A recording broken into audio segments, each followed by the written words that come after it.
Isang manghahasi ang lumabas upang maghasi ng binhi. May nahulog sa daan, kinain ng ibon. May nahulog sa bato, mabilis tumubo, agad natin. May nahulog sa dawag, sinakal ng alalahanin.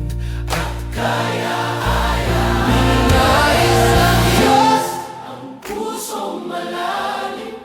Niloob niyang tumubo ang binhi sa lupa. Tinawag maging napamamunga na namsang. Ay nahulog sa mabuting lupa, namunga ng sandalupa, namunga ng sandaan. Ang may tainga, magkaninga, makinig ang tunay.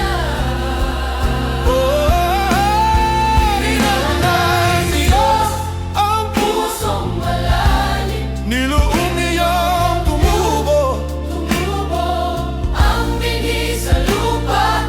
Tinawag niyang maging tapat, na mamunga ng sandaan. Anasin, ninanais ng Diyos pusong malalim. Niloob niyang tumubo, tumubo ang binhi sa lupa.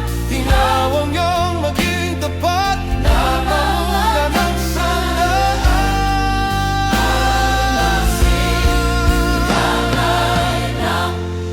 Ang katotohanan, ang binhi nahasik. Ang lupa ay nasa ating mga kamay para sa